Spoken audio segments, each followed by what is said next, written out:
Hey guys, it's Scott with Scotty B Cards. In this video, I want to talk about Juan Soto. I want to talk about whether his sports cards are a good or bad investment. Okay, so this video, we're going to deep dive into some of Juan Soto's information to see if he's somebody you should look into purchasing. I have purchased some Juan Soto, and I'll explain my thought process and why I think he is good or bad, his pros, his cons, his risks, his rewards. All of those things we're going to dive into. There's going to be some deep dive into analytics, but I will explain everything to you, and we'll also jump into some of his cards and compare him to some other really good players. So let's just jump right into it, not waste any time. Juan Soto, we all know the guy, 22 years old, World Series champion. He has an All-Star Silver Slugger batting title. He's led the league in OPS and OPS plus. He was fantastic last year. It's crazy. He was MVP fifth runner-up. He basically had negative COVID tests over and over, which made it so he didn't get the full season and the full 60 games. Regardless, Juan Soto, in my opinion, should have been top three. Would say he's just as valuable as Mookie Betts or Freddie Freeman was last year. But let's get into some of his numbers. So first thing off the bat, one thing you got to love about Juan Soto is his on-base percentage. He's now been in the league for 4 years. He's never had an on-base below 400. That is amazing. That's really, really good. Anything above like 375, 380 is considered basically elite, and he has a 415 career on-base percentage. So that just shows his skill set is probably going to age really well, because on-base is something that doesn't really decline like, other things like power and such like that. If you look at power for a lot of players, it will go down over the years. Juan Soto's a big guy, so it probably will age well as he gets bigger and older. He'll mature into his body. But an on-base like that, and an eye that he has to lead the league, he was leading the league yesterday in walks, but he's basically almost consistently having more walks to strikeouts, which is also insane in this day and age, while still putting up amazing exit velocities and just power numbers. His 162 game average is a 34 home run pace, while still having basically equal or better walks to strikeout ratio. That's crazy. So that's one thing I want to say that is a very good thing about Juan Soto's investment, is he's really good about that. As well, like I said, his tool set will age well. I just wanted to make sure we're aware of that. His tool set's going to be like fine wine. He'll just get better and better till about like 30 years old. And then as he declines, it won't be one of those sharp declines that potentially is in store for Lindor, Betts, all those other players who are relying a lot on speed and less power. He will have less of that. More like Albert Pujols. I know he had a really bad decline in some way, but he still was putting up power numbers. I think Juan Soto can be that same way. And the one thing that I love about Juan Soto's game this year is his defense is good. For the first time, he improved his defense. He is a top 3 defensive right fielder in all of baseball. He is having a better defensive year, arguably, than Mookie Betts. It's amazing to see how he is doing defensively. And I'll show you some statistics to back that up. If we just look at defensive WAR right here, defensive WAR just shows how much above average he has been. It's a 0.1. Right field historically is a hard position for some players to be good at. Center field usually the elite outfield position, and then right field usually has the next best thing, maybe a player with a good arm, all those types of players. But Juan Soto is actually having a good year. Historically, a -1 win over 116 games. And then he had a better defensive year this year, only -0.5, and then a full -1 win in 2020 in only 47 games. So to have this be positive is a great thing. And this isn't just this one metric that shows it. If we go to outs above average, which is one of my very favorite metrics to look at, he's actually the second or third, he's tied for that position with outs above average runs prevented in all of baseball. So let's hurry and just find him. So right there, he's actually saved 4 runs. If we scroll down and look for Mookie Betts, I'll just do Command F again. Mookie Betts has actually had a bad defensive year. He has -1 runs saved. He's actually been not the best defender, while Juan Soto's really improved that part of his game, which is a great sign. I would never have guessed that Acuna is actually probably going to be about a league average or worse defensive player, and Juan Soto potentially has the potential to become a league average or better defensive player. So that's one good thing to look at for Juan Soto. Next thing I want to talk about are his splits. His splits are amazing. This is just on Baseball Reference. You go to the splits tab, hit career, and you can go look at all of his batting splits. I'm not going to look at a specific year, but just over, a full about, 500 or 600 games. So let's scroll down. So you can see home and away. This TOPS plus is basically talking about if it's 100, that means it's consistent. It's like if he has 100 and 100, like he does home on the road, he's basically the same player.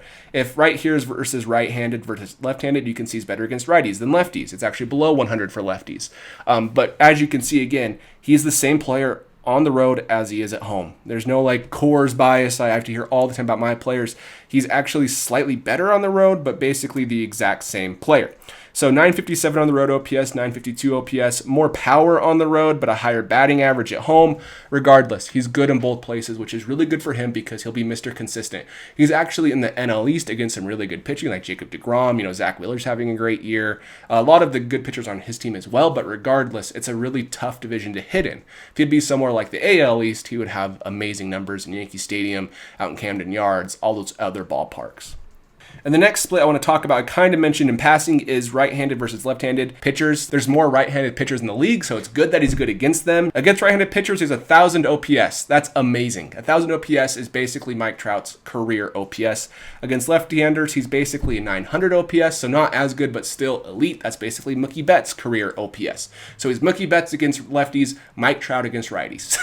So just take that into consideration in regard to his batting profile. He has less power and has a lower on-base percentage against lefties, but he's still elite, I would say. So overall, that's one really good thing for him to kind of have going forward, because you really can't platoon the guy. You can't bring in a lefty reliever to try to stop Juan Soto. Oh no, he went from 1,000 OPS to 900 OPS. That's just a really good thing for him in the long term.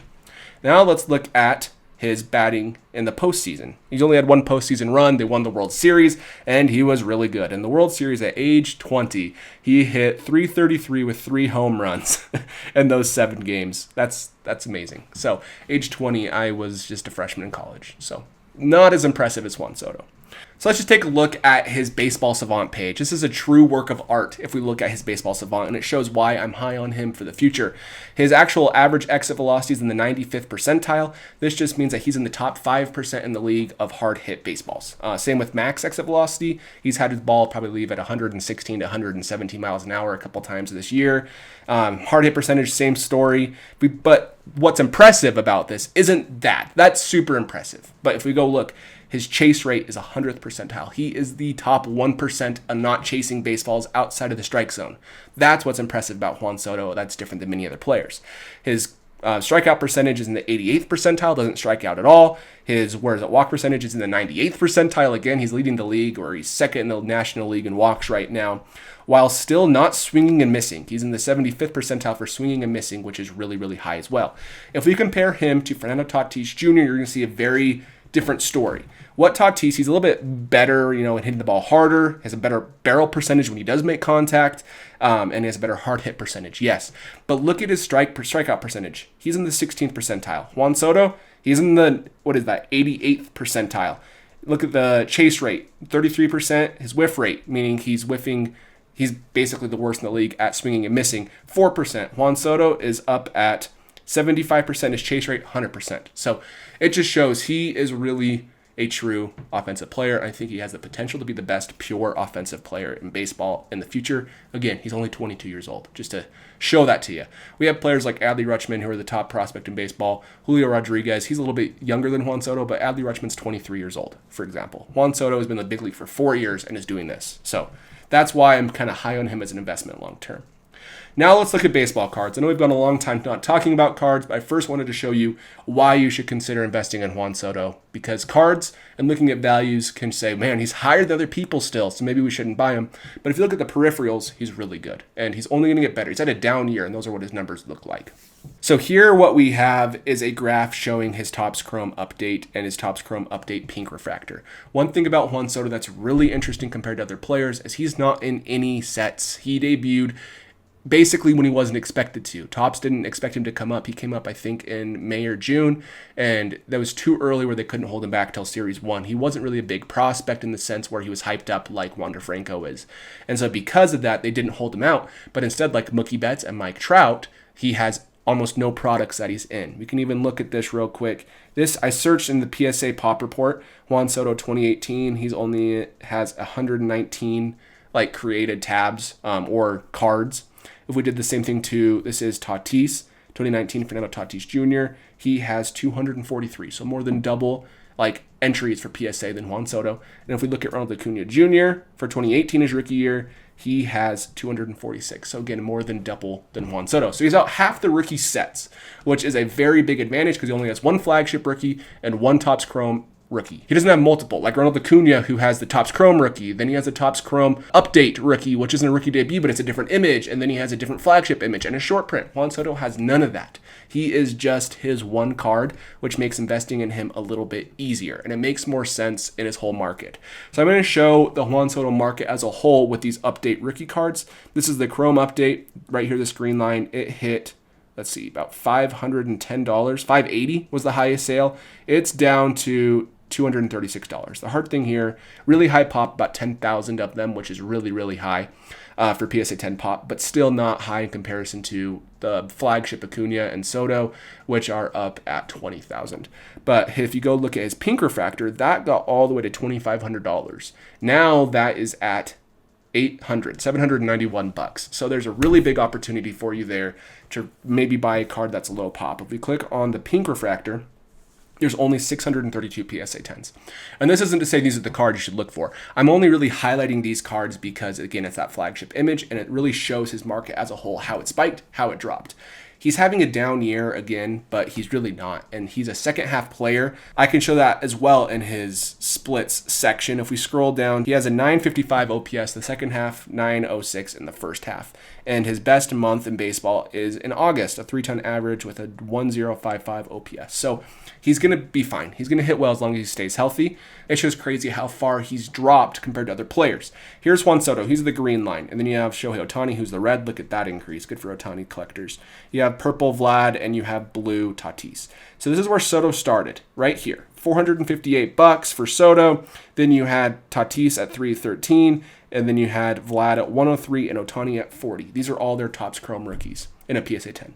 And if we go look at where they're now, Juan Soto is now the lowest at $236. And it's pretty insane. His pop is probably the highest. Let's go look at the pop. Yeah, it is the highest. His pop is the highest, but it's still the iconic card. It's really easy to target this one. It doesn't have a Sapphire rookie, doesn't have anything else besides this. So it just shows that his market is a lot lower, which is a good opportunity for you to buy. I think he's going to be good, and I think he's going to be fine based off of all of the metrics I'm looking at. There's a lot of fantastic rookie cards for Juan Soto. Heritage is really great. I actually have a rookie card rankings video right here if you want to watch that. It will talk about his very best rookie cards. So anyways, guys, that's why I think you should invest in Juan Soto. I think long-term he's one of the best players to look at compared to other players who might not be as good of an investment. Thanks for watching, guys. Let me know your comments down below if you're investing in Juan Soto and if you enjoy this type of video. Appreciate it, and I'll catch you in the next one.